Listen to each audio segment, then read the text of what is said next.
Good evening, all of you. Good evening, friends.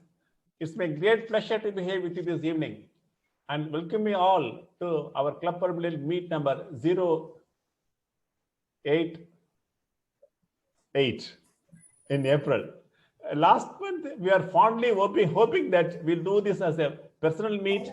We all meet in person and join in the hotel, have a good dinner and whatnot. But unfortunately, the second wave of corona has hit us strong and hard. So we had to postpone the idea of meeting in person. So only this again this virtual platform. But this also has its own advantages, meaning this same is now being attended cutting across district borders, state borders. Everybody is listening to this. That's one advantage of this. So we're having outside the state attendees also during this time, right? This time. So again, I welcome all of you to this CME. I thank CIPLA people for organizing such a nice webinar. And I thank people Beer and Co for organizing this CMA, this virtual platform. We know, hearty welcome to the session on 28/4/2021. We started doing virtual meetings in the March 2020, and still this is our 13th month going virtually. So this is our prayer to every one of you: safeguard your lungs, safeguard your life. It's not too late. You should quit smoking. All of you should talk to your patients every time they come about motivating them to quit smoking for the health of not only them but the whole family. So we go on to this session. The session is very important topic: second wave of COVID, how it's different. We know second wave of COVID has hit us quite hard. We are just being throttled in the nook or corner of the country. I am getting cases right from interior villages nowadays. Daily, I am seeing almost a double-digit number of cases of COVID positive, not confirmed, but potential COVID positive patients. I'm seeing a lot of them, and every time I send them for a scan, it comes as to my great despair, it comes as positive. Even yesterday, a patient came. He was a very knowledgeable fellow, young fellow, 32 years old, a bit obese, no other comorbidities. He had fever for 4 days. He went for his RT-PCR test. It was negative. He got the report only yesterday evening. He immediately rushed to me, sir, and a COVID line, sir, just now I got the report. Now you can start treating me, sir. I know you sent me for COVID test, so I've done it already now. And his SpO2, mind you, it was 82% for a 32-year-old with no symptoms, mild fever and malaise. I sent him for CT scan today, report case 40% lung involvement. Just believe, no other symptoms. This is the way it really kills you. Patients come with simple malaise or anorexia. No, suddenly they become so bad and so worse. That makes it really tough for the people. And the speaker of the day is none else than our own member and our vice chairman, Karupasamy Prakash. He's got a lot of experience in managing COVID. He has seen the first wave and is now into the second wave also. So which better person you can have talk us about this first wave and second wave, what the differences, how is gear up. And to moderate the session, we got our own friend Santana Kumar, our EC member. He's got a wide experience. He's been in GH for the past 1 year and he's seen all types of COVID cases. So he's the one who is moderating. So I welcome both Karupasamy Prakash and Santana Kumar, all the participants. On behalf of our chairman, Dr. Chandrasekharan sir, on behalf of our finance secretary, Muralidharan, I'm welcoming all of you, all the members. It's very nice to have with us. I welcome Santana Kumar to introduce the speaker and the topic.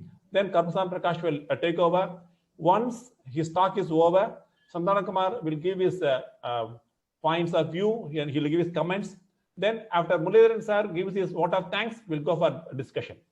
Thank you. We'll have a great time, I assure you. Over to Santana Kumar now. Oh, thank you, sir. Good evening, everyone. I welcome one and all. I thank Dr. J.C. Sayer sir for giving me the opportunity. Today's topic is second wave of COVID, how it's different. First, last year, since past 1 year, we were witnessing a lot of cases, a lot of seasons. Okay, but last year we had less cases, less symptoms, and less mortality, it seems. But a lot of studies says mortality is the same thing. But last time we have lesser armaments. Okay, we have only social distancing and so that's all things, less drugs. But this time we have a lot of drugs and one more biggest and strongest armament, that is vaccination we have this time. Okay, so what are there are a lot of even though the disease is the same, COVID-19, but this time it shows a lot of differences. For that, we welcome Dr. Karpasamy Prakash sir to talk about a little about Karpasamy Prakash sir, because he has a lot of experience, but mainly he is the medical superintendent and consultant pulmonologist of St. Joseph Hospital, Dindigul. He did his MBBS from Kanyakumari Government Medical College in 2004. Then he did his DNB in 2012 from the prestigious National Institute of Tuberculosis and Respiratory Disease, New Delhi. Then he did a DAA in 2016 from Christian Medical College, Vellore. Then he is also doing consultation in his own Swasam Lung Care Clinic, Dindigul. He is very much experienced because we are having very little, only 2 pulmonologists in Dindigul. One of the person is Dr. Karpasamy Prakash. He is running a big nursing home at his own interest in St. Joseph's. He is seeing a lot of cases. He is treating a lot of cases with good results. Okay, he is the right person to talk about the COVID. What are the differences? So I want to emphasize, I expect he will emphasize the differences in symptoms, in infectivity, in testing, RT-PCR, because this time RT-PCR is almost negative, almost. But we expect, we see a lot of lung damages, but RT-PCR is negative. That's the rate. Then in the age group, in the earlier, if children are spared, we didn't see any positiveness in the children, but this time we have a lot of child cases in Iran. Then about the treatment, as said earlier, last time we had lesser drugs, but this time we have a lot of drugs and vaccination also. Then in prevention, then in death rate, some studies says death rate is the same. That is the only consoling thing. It's not increased this time. So I expect our own Dr. Karpasamy will emphasize the differences in an elaborative manner. I don't like to take your time much. So thank you. I welcome Dr. Karpasamy Prakash. Good evening. Welcome on and all. And I thank Santana Kumar sir for giving me a wonderful introduction about. And I thank Sega sir and Muralidharan sir for giving me this opportunity. With this, I think we can straight away go to the presentation.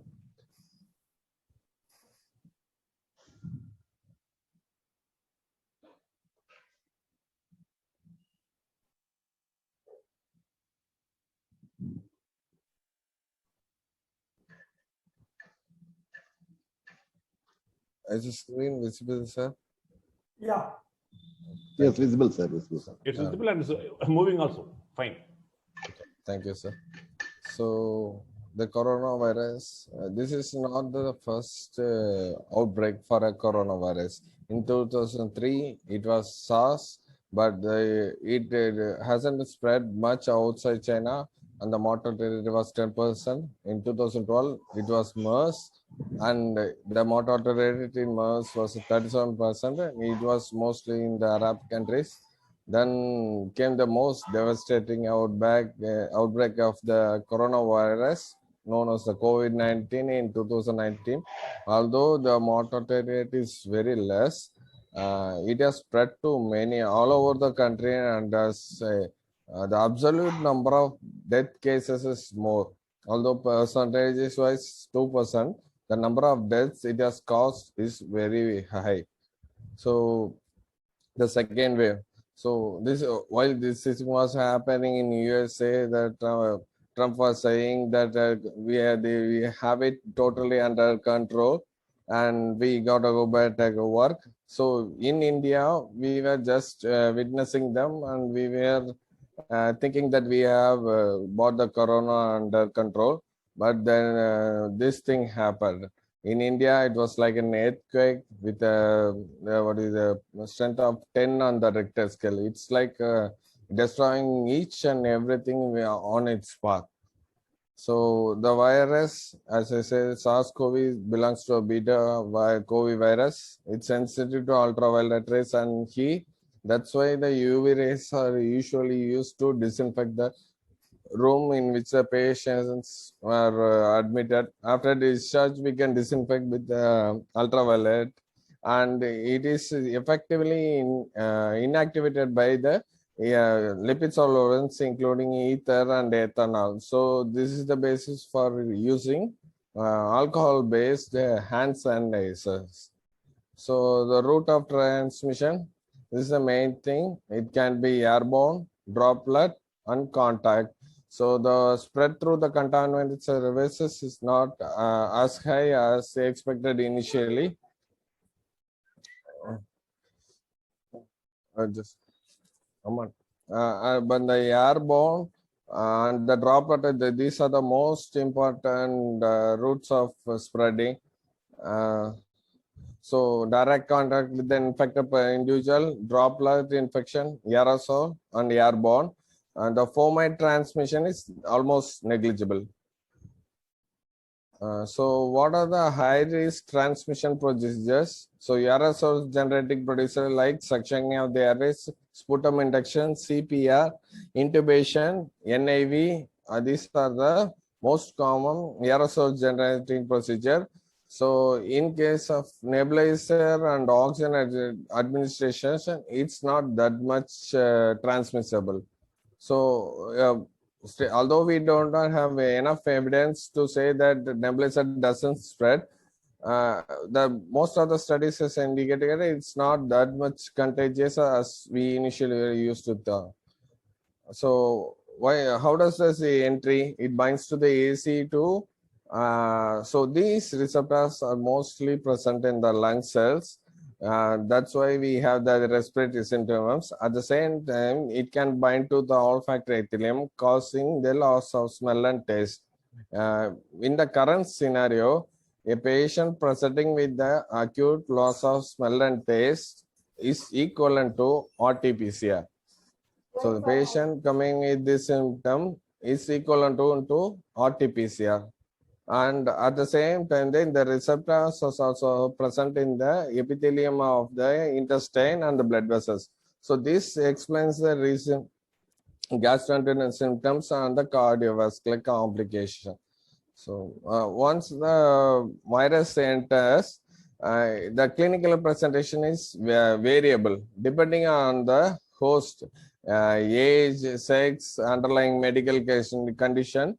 The clinical presentation varies and the severity also varies. And these are the one who are more risk factors associated with the development of severe diseases. Old age, hypertension, cardiovascular, COPD, diabetic, obesity, and those who are presenting with high fever and dyspnea, and these lab markers like elevated inflammatory markers. The one thing which I want to stress more on is the dyspnea and vision. So over this 1 year, what we have seen there, even if the CT involvement is around 80%, but the patient is able to maintain the saturation more than 95, they are reviving better. So, but if a patient is having only 40% of lung involvement, but at the same time his saturation is less than 90, then these are the patients who are succumbing to the COVID. So those patients who are coming to with the saturation with less than 90, either they are worsening, or even if they recover, these patients are in need of long-term oxygen. So dyspnea, if the patient's saturation is less than 90, then it's one of It's the worst prognostic sign which we have seen in St. Joseph for the last 1 year. So this is the median duration of the virus detection from the symptoms onset. In the upper respiratory tract, it can stay for up to 14 days. Lower respiratory tracts, it's up to 15 days. So these are the clinical symptoms. So most common which we have in the first wave, usually we had dry cough as the initial presenting symptom, and the patients were mostly coming to a pulmonologist. But this time, the most common symptom is the patient says that I'm having a fever for 1 day. After that, I had no symptoms, but I'm having myalgia, I'm having fatigue, I'm not able to eat properly. This is the most common symptom which we are seeing right now. I think all of them you have experienced this right now. So the cough and dyspnea, it's developing later in the illness. So the most serious symptom, as I said, difficulty or breathe or shortness of breath, and the patient is saying I'm having chest congestion, pain or pressure, then these are the worst prognostic factor. And one more important and specific symptom that confirm diagnosis is when the patients say some irrelevant history for their cough and cold, like I ate fish curry which was kept in the fridge for the last 1 week. Just now I had vaccination, that's why I am having fever. My relative threw cold water on my face. These kind of, because these patients, they know that they are experiencing symptoms which are suggestive of COVID, but they are in a denial mode. So they're saying some irrelevant or stupid things so that they think that we will look into some other way. So if the patient is saying some irrelevant symptoms, then we have to think more in favor of COVID. So once clinical suspicion is there, next thing is we have to investigate. So if the patient is having fever, so these are the testing modalities which we have. It could be a molecular diagnostics like RT-PCR or detecting the antigen, antibody, viral culture, blood investigation, CT thorax. And the one thing which we have to be more careful is when to do which investigation. So the patient is presenting to us with only fever, myalgia, and fatigue. The first thing we have to do is RT-PCR, because the sensitivity is more when we do earlier. So once at that time, even if he sends the patient for CT, it will be normal, and this will give a false hope to the patient that I am having a normal CT, and they will start roaming and they will worsen and they will come back to us after 4 or 5 days. So when we are suspecting COVID and the patient is not having any respiratory symptoms like cough or dyspnea, and the patient is having fever, myalgia, fatigue, then first thing we have to do is go and get that swab done. So once the swab is positive or negative, depending on the patient's symptoms, we have to investigate further. So this is how we take the swab. It could be the nasopharyngeal or oropharyngeal swab. So as I said, there is RT-PCR. It's the most commonly used and highly specific for this SARS-CoV. It has specific rate of nearly 100%, but sensitivity is only 70%. So it means even if the patient is at the early stage, if we test 100, then that 30% can be reported as negative. So just trusting this RT-PCR alone is not enough. If we are suspecting COVID, then we have to ask them to do further investigation, or we have to ask them to come back in a day or two. So if the patient develops some new symptoms, then we have to work up in that way. So a fever in current scenario, if a patient is having fever, it's better to ask him, if the swab is negative, it's better to ask him to review in the 3rd day. So by the time the patient would have developed some more symptoms which will help in diagnosing. So another test, the rapid antigen test, it's quick and cheap, but the reliability is not that high, so it's not more widely used around. And the antibody, it's what do you say? It doesn't diagnose an active infection. It only detects the antibodies which in response to the virus. So when you are suspecting a COVID, there is no point in doing an antibody test. So these are the testings which are molecular tests, antigen and antibody. So molecular and antigen test, these are the one which help in diagnosing the COVID infection. But antibody, it doesn't diagnose an active infection. There is no role and no point in doing an antibody test. This is only for surveillance purpose. So viral culture. So viral virus was isolated from 6 days to 9 days. So after that, there will not be any viable virus.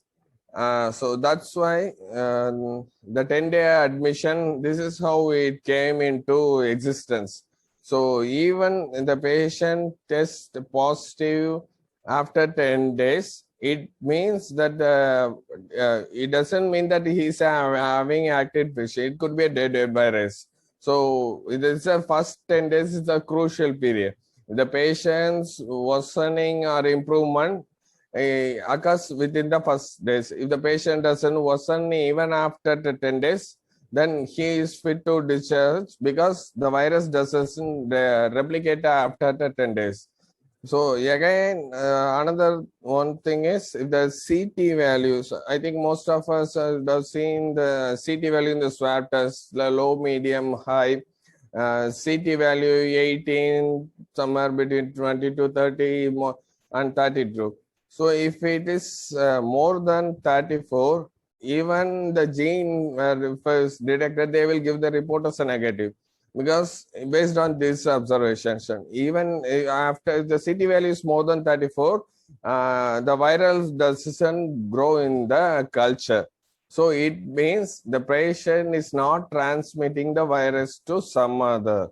So we can consider him as a swab negative patient. So next most common important investigations is CT thorax. So I think by this time, most of us has been mastered this CT thorax because it's like CT thorax has becomes a day-to-day, just like an X-ray, not just like just. I think more number of CT thorax are done than chest X-ray these days. I think the labs will be suffering the most. The CT, the most common finding which we found is the ground glass opacity. So, but in COVID, we can have any type of presentation.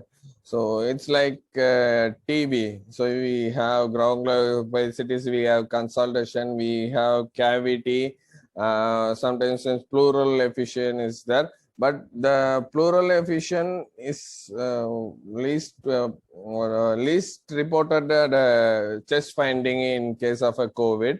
Most common is the ground glass opacity. So apart from CT thorax, other modalities of investigation is the blood investigation. So the blood investigations are done only to assess the severity, not to diagnose. Elevated IgD dimer, elevated ferritin doesn't indicate the patient is having a COVID. Either we should have a RT-PCR and a CT report, which should be suggestive of a COVID. Just relying on the blood test doesn't help us in diagnosing. This only helps us to assess the severity. So once we after this, the most common right now the talk is vaccines. So these are the types of vaccine: mRNA, the Pfizer. These are Moderna and Pfizer are the mRNA vaccines. Then inactivated vaccine, which was the Bharat Biotech Covaxin. The protein subunit not available in India.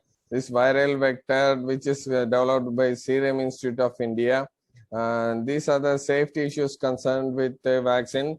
It's there in every vaccine. There will be say complications, but it's not as high as reported by the in the press. So once you are diagnosed with COVID, I think the first thing is treatment. The prevention is better than cure. So for COVID, this is the most important thing. Prevention is better than cure. And considering the second wave, this is the best thing which we can do. And the only thing is everybody is running around vaccine treatment, but we have a best thing in our hand, the mask and hand hygiene and social distancing. This prevents the infection. But in our hospital, we started taking cases from July. So initially we had our OPD outside the buildings for keeping the social distancing, and we provided a mask, N95 mask to all the employees, 7 masks, so that they can use for 1 month, and we kept sanitizer everywhere in the hospital. So from the last July to this till today, only 5 of our employees contracted infection. So out of the 250 employees where we are seeing corona cases daily, only 5 of our employees were infected. So this is a time tester. That's why I'm more emphasizing on mask and social distancing and hand hygiene, because we have seen it. So if we follow this, had we followed it, then I think we would have averted this crisis now. So for hand hygiene, so it doesn't mean just washing the hand in the water. There are how to wash and when to wash. So soap and water. So you have to wet the hands, apply the soap and scrub for minimum 20 seconds, rinse, then wipe it with the towel. If you are using a sanitizer, apply it to the palm of both the hand, and you have to let it dry. So this is how to hand rub, and this is how to hand wash. I think most of you have seen.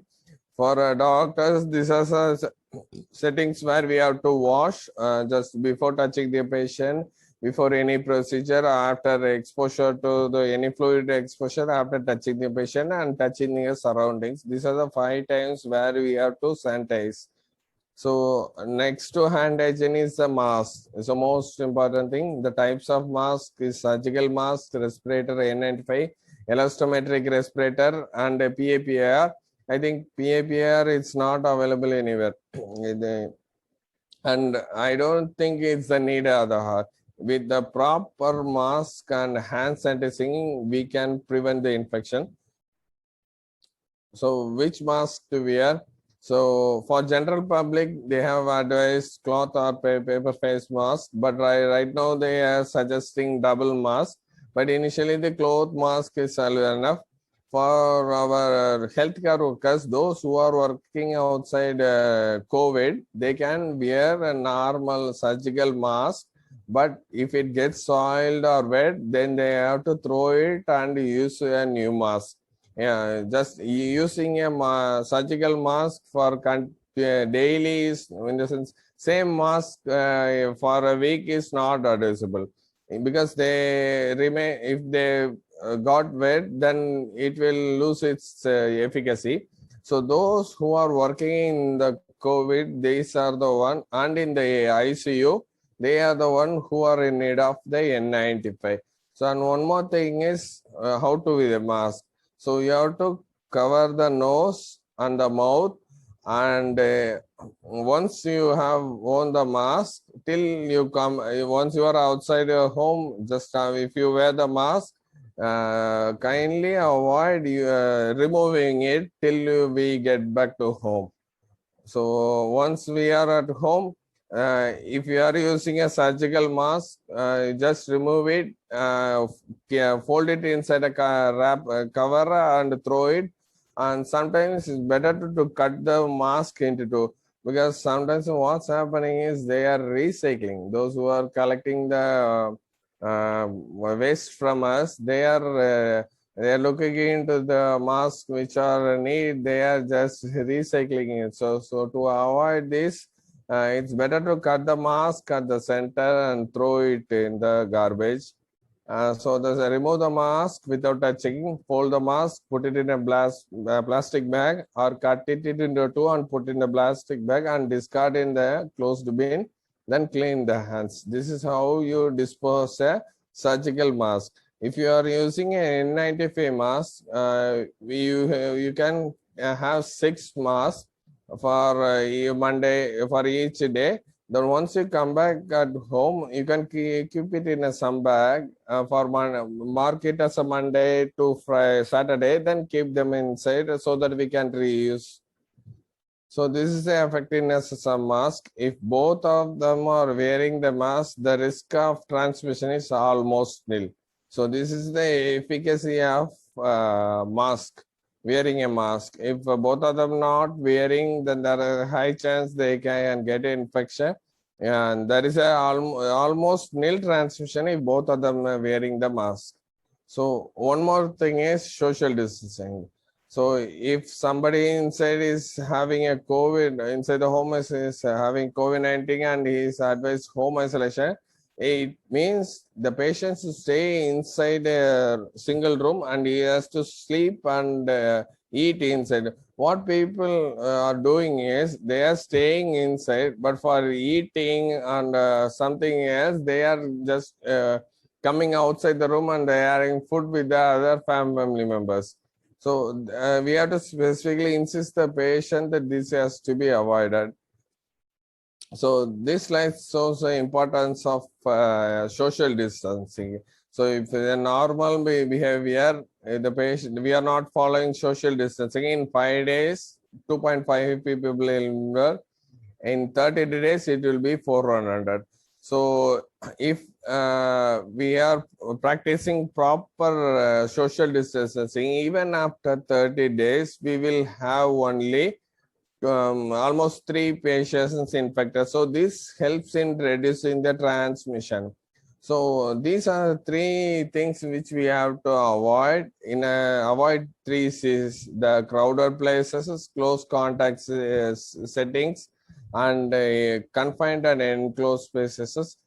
And these are the things for PPE for patients, for the persons, healthcare workers looking after the COVID.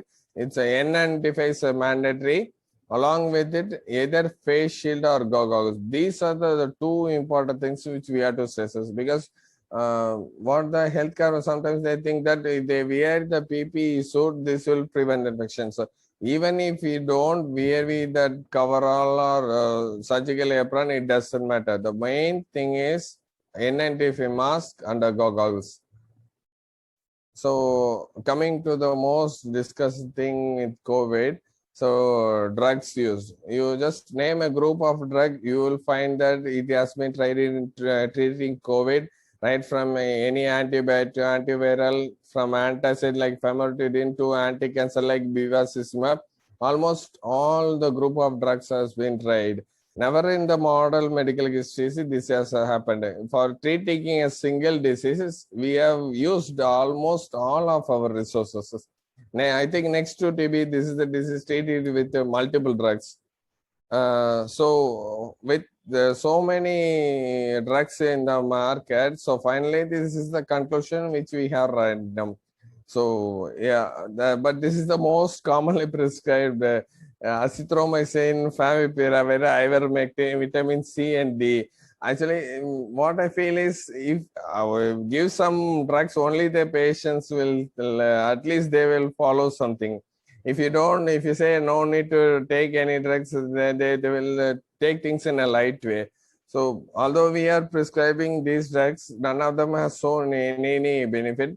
The oral antiviral favipiravir, initially what they said, if it is given earlier, it reduces the duration of symptoms, but we don't have any concrete evidence. So recently, this is the inhaled budesonide. It's cost effective.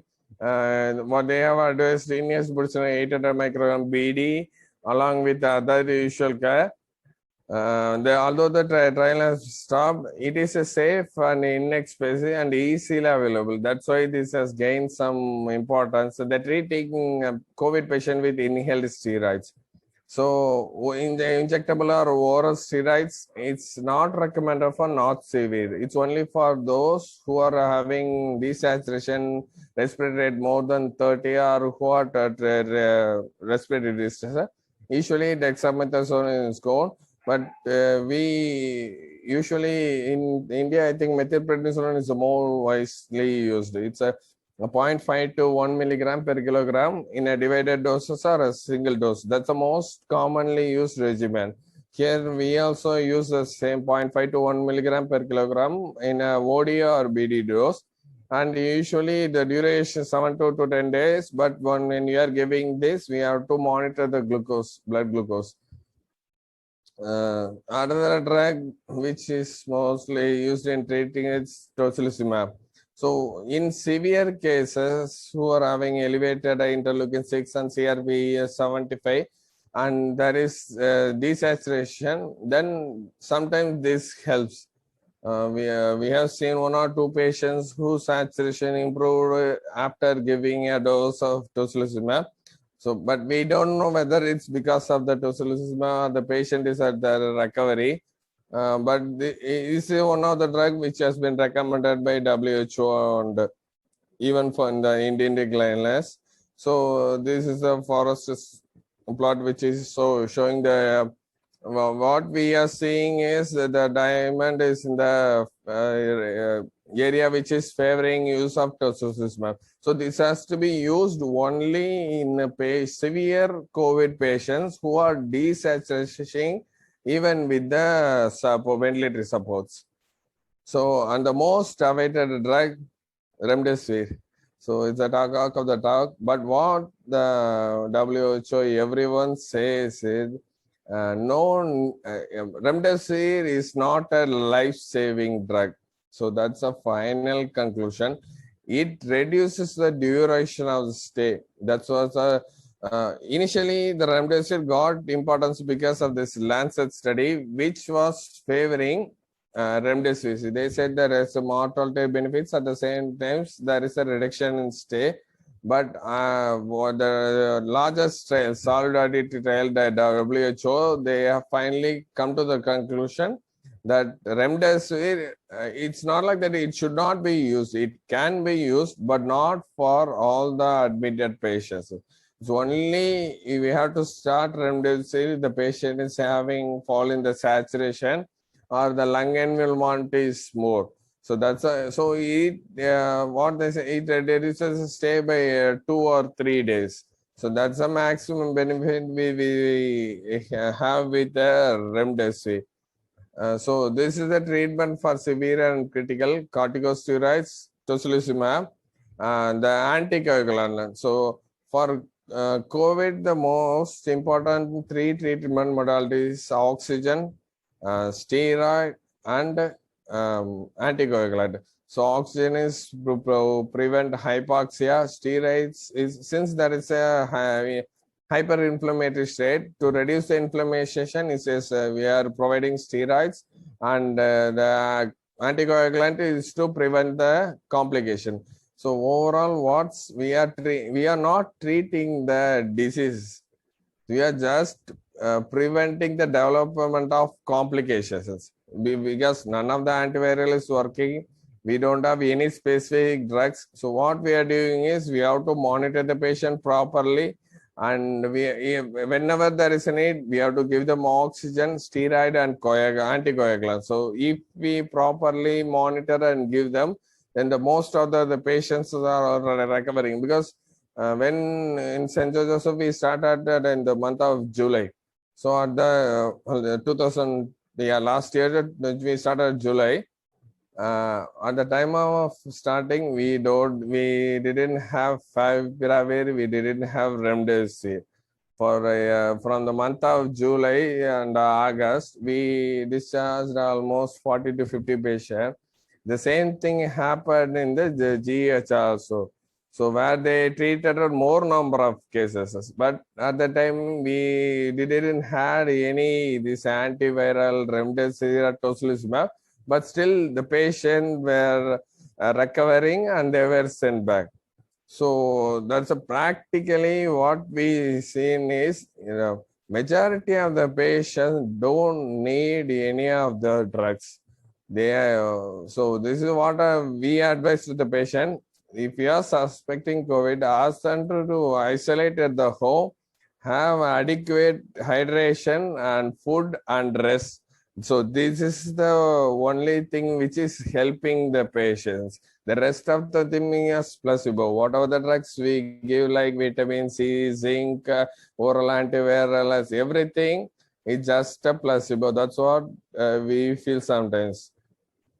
So even the government guidelines for mild disease, what they say is we have to just monitor if there is a fever, paracetamol, and again the government has included the budesonide for mild diseases, inhaled corticosteroids.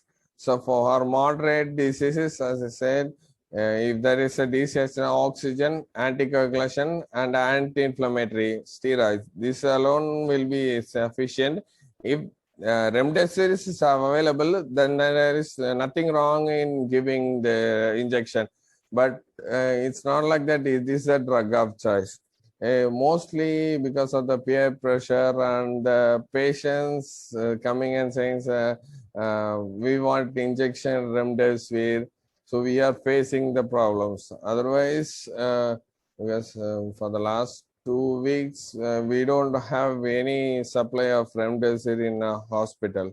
But still, we were able to discharge around 40 to 50 patients without remdesivir. So, and another peculiar scenario is post-COVID. So, we are facing a situation where we don't have a specific drug to treat a disease, but at the same time, forced to treat its complications. So, these are the most three important post-COVID complications we are facing now. Thrombotic complications. We are seeing patients post-COVID MI, post-COVID CVA. Immediately after the discharge, patients are coming with the CVA and MI. We had a patient who had a MI the next day, and the patient was discharged, and the next day the patient had MI. That was the last time that we saw 2 or 3 CVA patients, and some patient had persistent habits. Therefore, we are forced to give them home oxygen. And most of the patients who are having severe lung emphysema, they're developing fibrosis. So the best way to defeat COVID-19 right now is the hand hygiene, mask, and social distancing. So coming to the clinical experience, what we are saying is from the last July till February, we have admitted and discharged around 600 cases. In the 600 cases, I think there was 2 deaths occurred in a hospital, and both of them was because of acute MI. So those 2 patients were the death, and the rest of the patients, and there were referral some 10 to 12 mostly. So that's also up to. So the rest of the patients, we were able to manage supportive treatment. And for some patients, we started on remdesivir. So that's what we saw in the earlier, in the first wave. And also the severity was less in the first wave.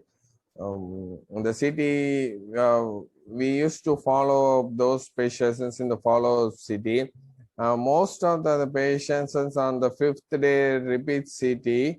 Whenever we needed, we did this repeat CT, and it was in the most of the patients who were resolving by the 5th or 6th day.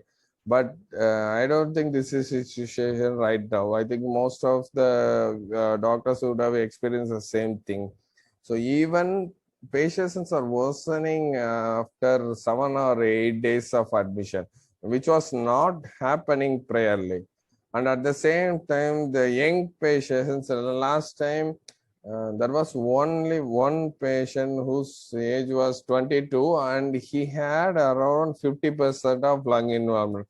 Of all the 600 patients, he was the only one who had a 50% lung involvement, and we were a bit scared in taking that patient at the time.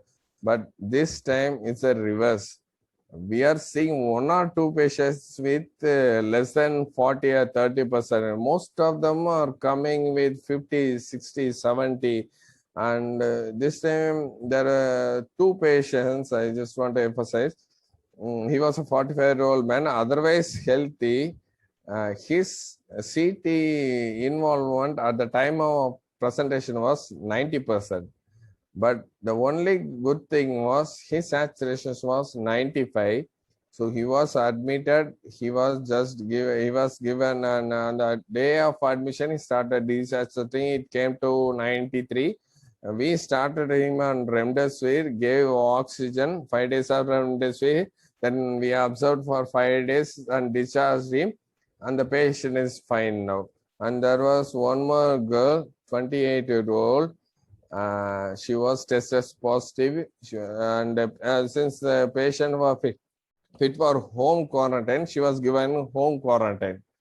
On the 5th day, the patient complained of chest tightness, came to me, did the CT, and lung involvement was 80%. So that patient and saturation was 95. And then again, I admit the patient, and we had started her on remdesivir, and the patient is symptomatically better now. So these presentations were not there in the first wave. And one more concerning thing is the pediatric age group. And the last time the pediatric age group became, there were positive cases, but they were because of contact tracing. None of the pediatric patient came with symptoms. It's if a mother tested positive, they tested for contact tracing when they tested the kid and it turned out to be positive. That's what we usually hear in the first. But this time, the pediatric age group are presenting with fever and cough. Once we take the swab, they are becoming positive. And once we trace the mother, and they are coming positive. So it's the other way around. So this time the pediatric and the younger age group are having more symptoms. And we are the patients are the desaturation or the hypoxia is also more predominant this time. So if this scenario continues, then it will be difficult for us to manage cases, because when the last time the maximum number of cases reported in Dindigul per day would have been around maximum 300, and these young patients, they were given home quarantine, and those who are in need of admission, like old age, those with comorbidities, only they were admitted. That's why we were able to manage the first wave properly. But if this scenario continues, like I said, there were two 45-year-old with 40% lung involvement and 28 with 60% lung involvement. If we start admitting these young patients, then we don't know how long we will be able to manage, because right now I don't think there are any beds available in Dindigul. Because almost all the hospitals are filled with COVID patients. Because at St. Joseph we have around 55 cases.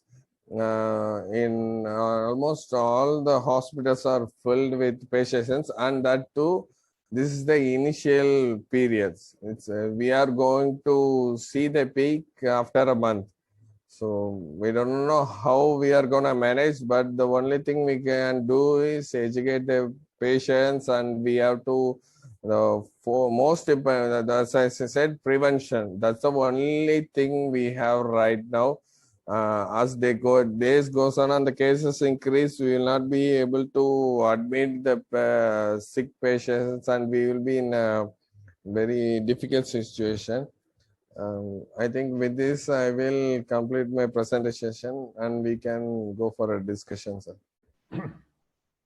Thank you, Prakash. It was an excellent presentation.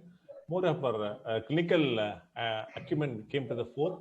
Two things which I observed was really wonderful. After 600 patients who admitted in the first wave, we had a mortality of just two patients. All of them got well. That's really remarkable. And for a hospital which has a 250 people number of staff, only 5 are tested positive for COVID, even though they are dealing with COVID patients as IP and OP. That shows how much care you take in care of your staff and the rigorous routine which they all follow.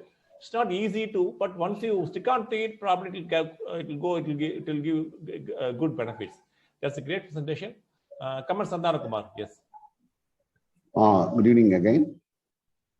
Thank you, Dr. Karpuswamy Prakash, for your excellent lecture. Just I want to get some clarifications from you. As you are one of the experts in treating. What is the relationship between C-reactive protein and vaccination, sir? Sir, there is. I don't think there is any correlation between CRP and vaccination. It's just inflammatory marker. It can rise with any inflammation. So in the vaccination, sometimes it can produce some kind of inflammation that it may cause elevation, but it doesn't have any clinical correlation. Okay, there is no correlation between the post-vaccination complications with the CRP. No. Okay, thank you, sir. Then what is the this time we see a lot of lung positive cases without RT-PCR positiveness. In GH, a lot of cases we see RT-PCR negative cases come with RT-PCR negative, but with a lot of lung ground glass opacities. So yeah, we have a lot of sudden death cases in SARI cases more than the COVID cases. Yes. Actually, sir, the CT-PCR, there is only 70% sensitivity. So we may miss 30% of cases. So as the total number of COVID cases increases, we will see more number of, so just as I said, the maximum number of cases reported per day in Dindigul was 200 initially. So if we see the positivity rate is 70, then we will see around 60 negative cases. So that's what's happening now. So as the more number of cases per day, if there is 300 positive cases per day, then it means we will have around 100 swab negative cases. So as the number of cases increases, we will see more number of negative cases also.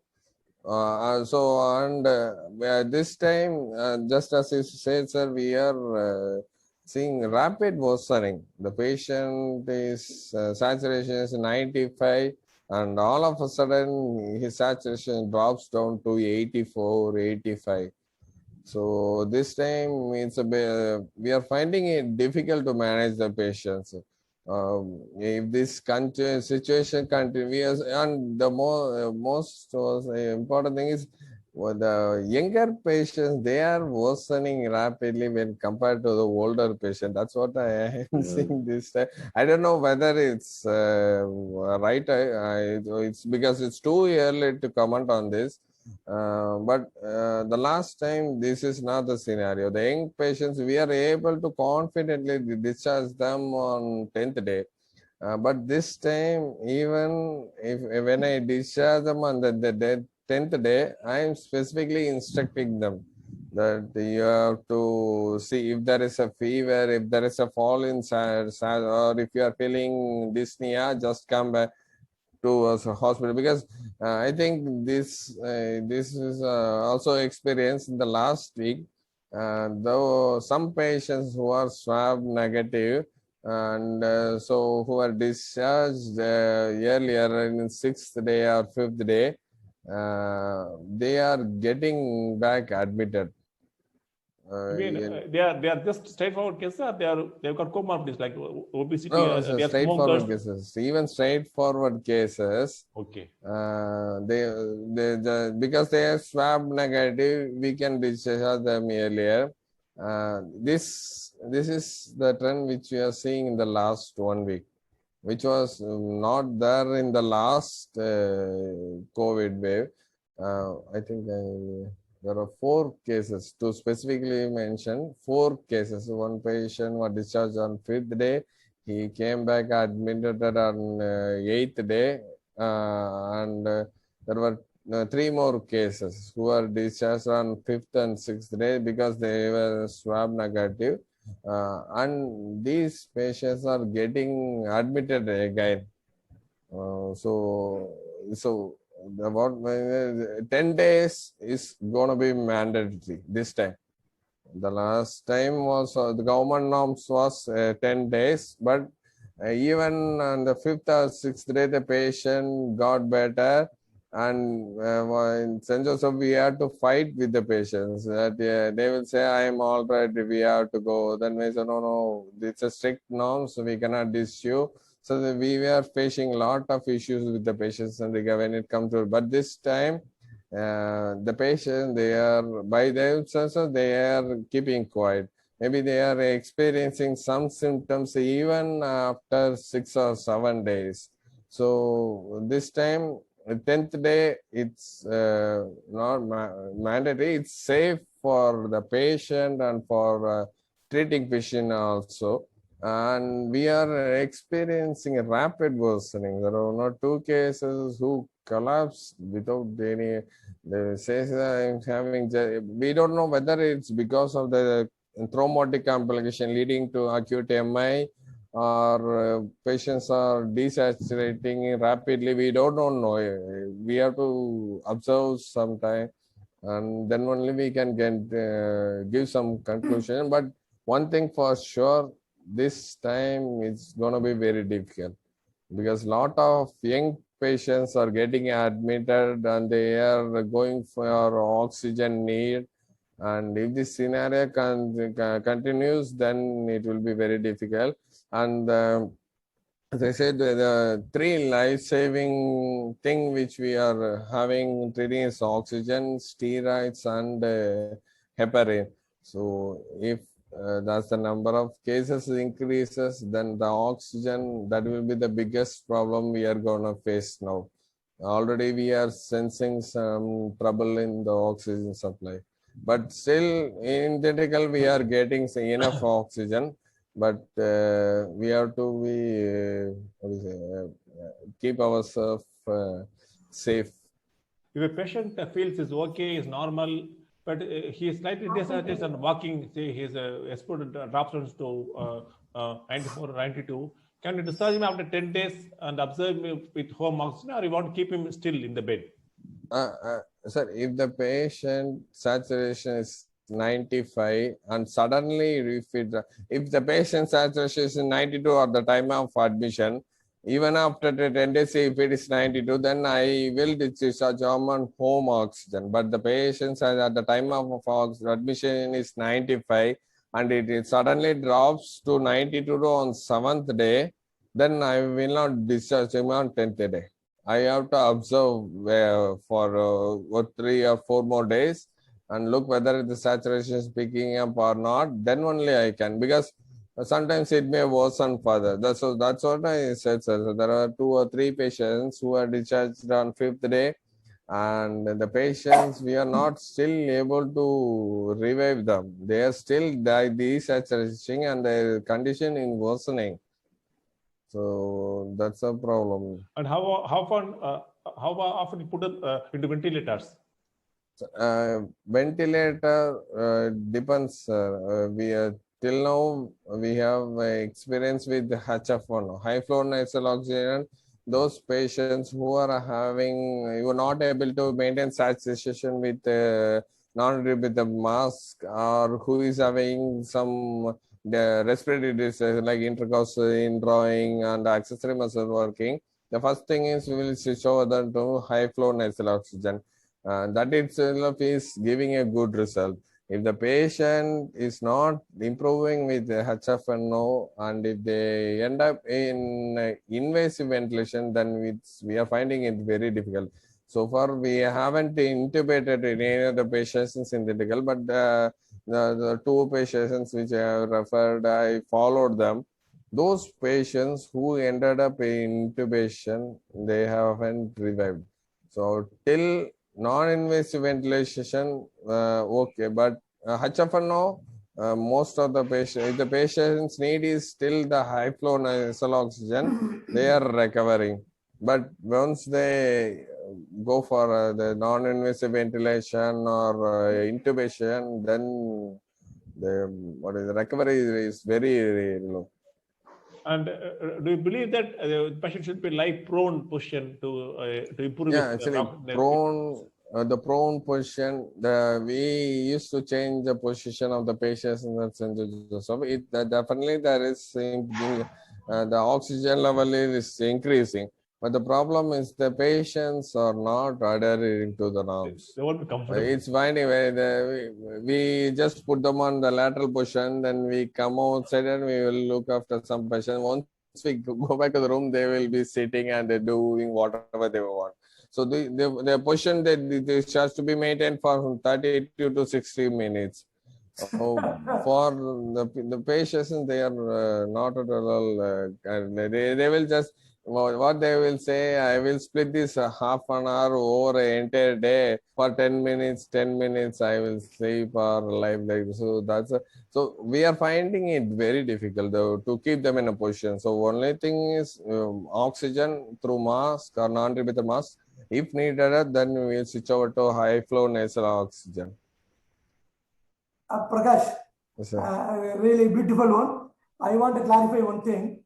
Some of the reports from New Delhi last week, RT-PCR negative first time, after 5 days again done, showed negative.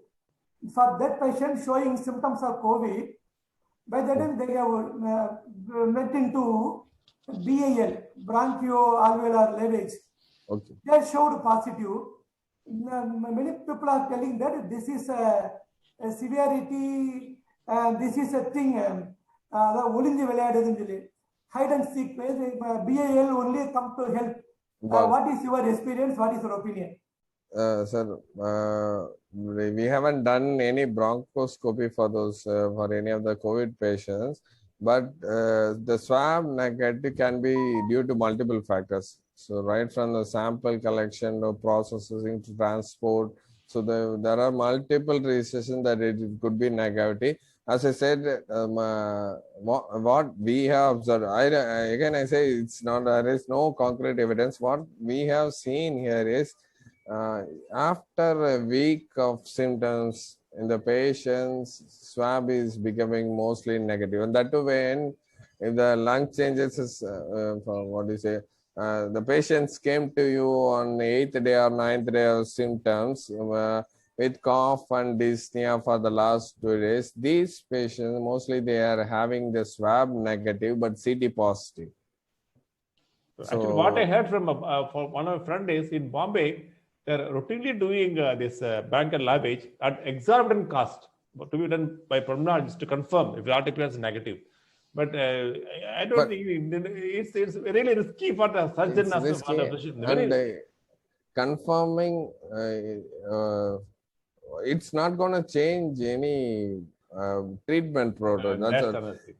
So if, we have to do investigation. If it's going to help us in treating, or if it's going to help in to make some decision, then that will be so. But with CT and clinical picture, which if we are able to confirm the diagnosis, then doing these kind of risky procedures, I don't think there is a need for it right now.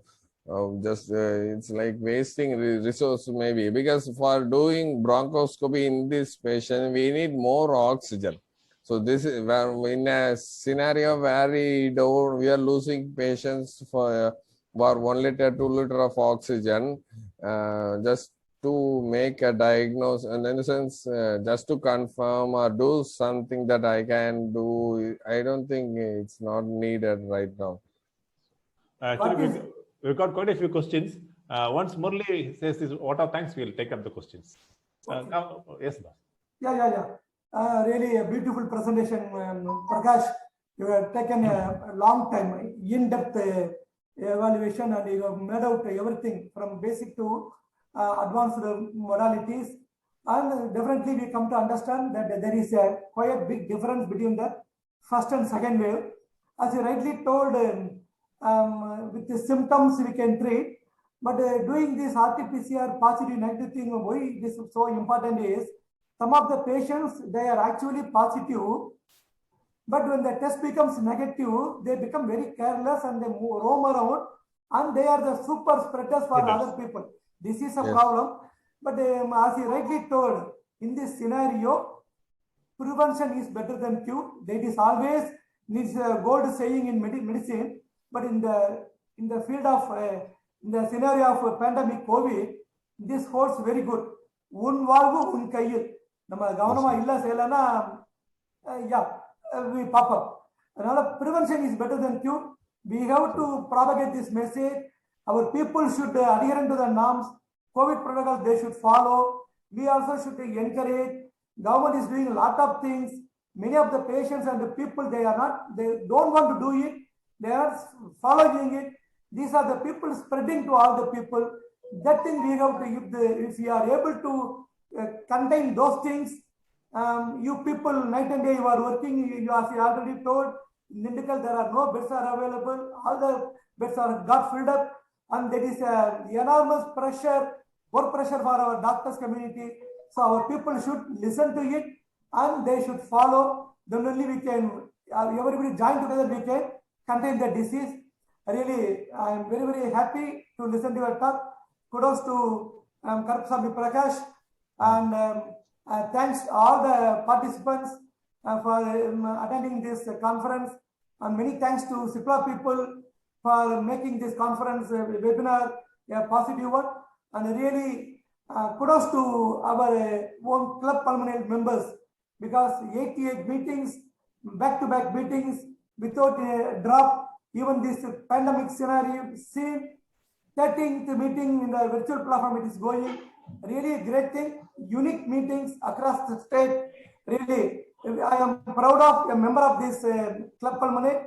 Really hats off to all the team members of the Club Pulmonary. And Sandana Kumar has highlighted, he has given his input about this this COVID second wave, etc. Really hats off. Thank all the people. Thank you very much. Yes, you can go for question and answer session. Actually, there are a lot of questions.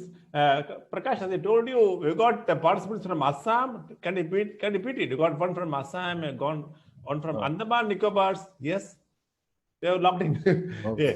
Now for the questions, do we need different vaccines for COVID-2, COVID-3, and COVID-4 waves? From Dr. Pandichammy of Trichy. Yes, if there is a variation, then we have to look for the new strain and we have to develop vaccines.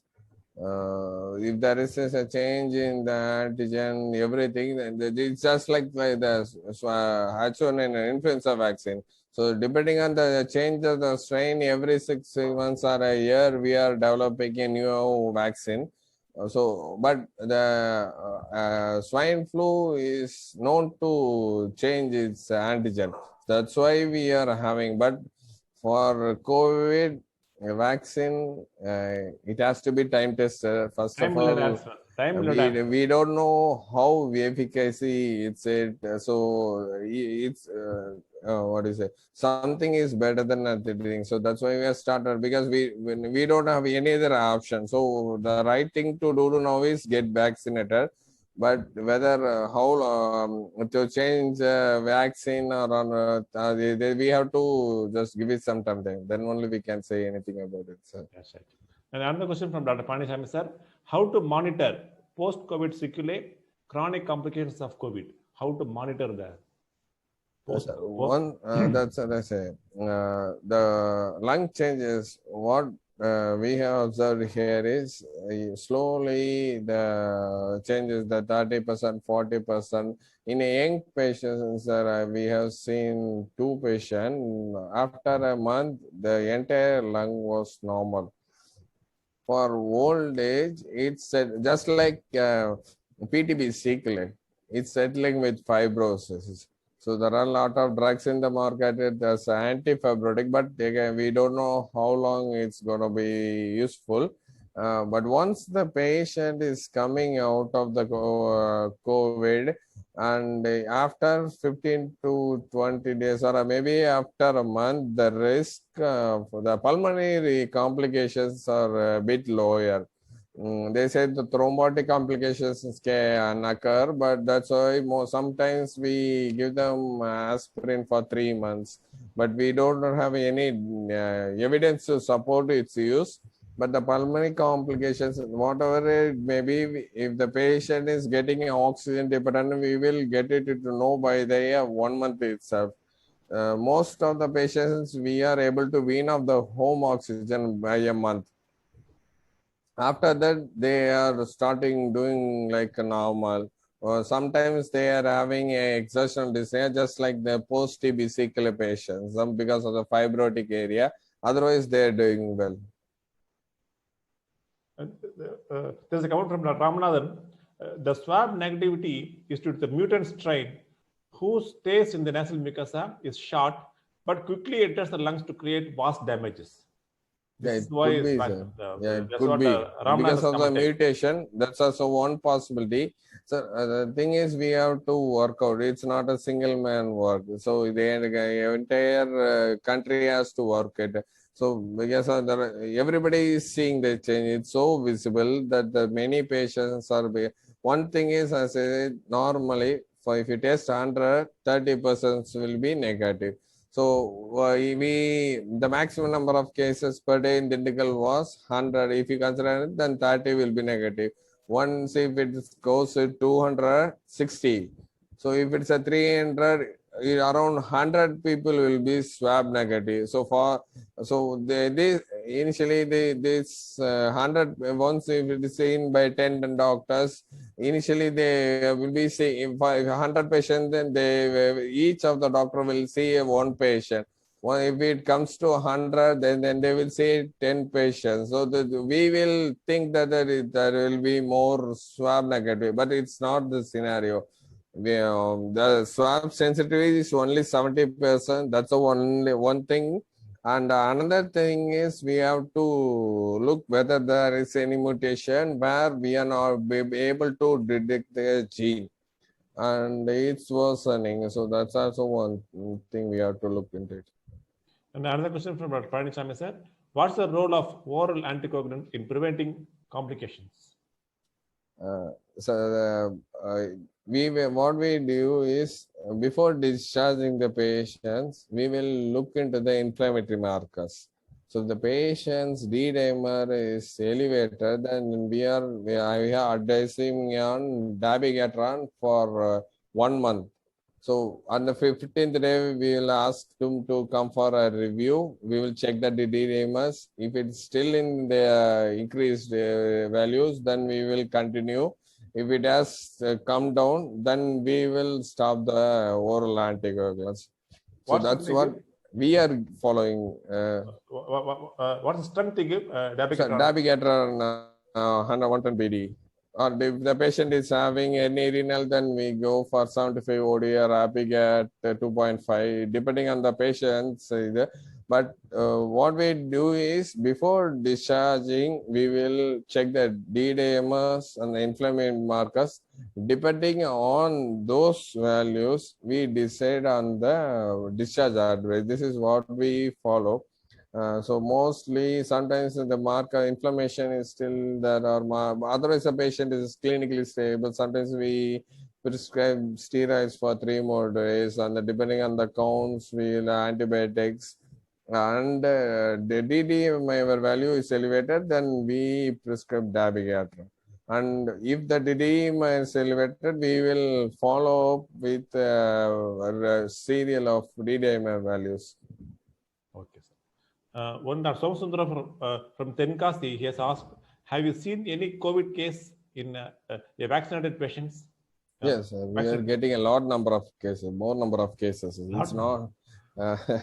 But these patients, they mostly attribute that I was normal after vaccine only I get corona. I tell them that corona vaccine has some complication, but definitely COVID is not a complication. But we are getting cases most. But what I feel is it's not once they get vaccinated, they feel that they are immune and they are becoming more careless. And one more thing is what I feel is if the patient is having symptoms suggestive of COVID, then it's better to avoid vaccination.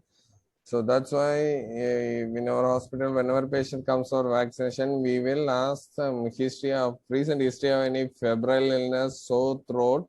If the patient is having these symptoms in the last 10 days, we advise them to go and come back after 10 days. That's why. Because what the people will falsely, if they develop fever, they will say that it's because of vaccine, and they wait for 3 or 4 more days till the symptoms gets worse. Then they are coming with severe diseases. So that's why if the patient is coming with, we specifically ask these symptoms. If any one of them is present, then we will ask them to come back after 10 days. Because I have seen a patient, his wife became positive. And as soon as I told them that his wife is positive, the next day he went to, she was admitted. The next day he went to GH, he got vaccinated. And after 8 days with desaturation, he came. He said, "Sir, I got vaccinated and I got fever, so that's why I waited." So this is the problem. So even yesterday I had a patient, a 60-year-old lady living in a remote village near Vadamudarai. I vaccinated some 10 days back. I came to me yesterday, just Malaysia. After vaccination, I had fever for 2 days. Then no problems. Now I got absolute anorexia, not able to take food and having some malaise. Center for city, 40% lung involvement, a 60-year-old lady. That's the way. And one more question from Dr. Somasundaram. Cardiologist advise CRP before vaccination. What is your view? So if we go on checking CRP for all the patients, it will be difficult for us to get vaccinated, and nowhere in the world it has been followed. I don't think anywhere where there are more number of vaccines, the CRP, but the CRP is an inflammatory marker. Maybe with the current scenario, it is increased CRP may suggest the patient is already having a viral infection. So in that way, we can delay the vaccination. But again, even in the patients with positive patients have a normal CRP. So how the CRP, I don't think it has any clinical correlation with vaccination. Oh, that's not possible. Thank you. We had a great interaction. I thank all the participants for their active interaction. And I thank all the people who attended the meeting. I thank Sandana Kumar for moderating, and thank Kamsam Prakash for excellent talk. Thank you so much. We had a great time. Thank you, sir. Any comments, Murli, Sandana Kumar? Yeah, well done, well done. Thank you, sir. Thank you.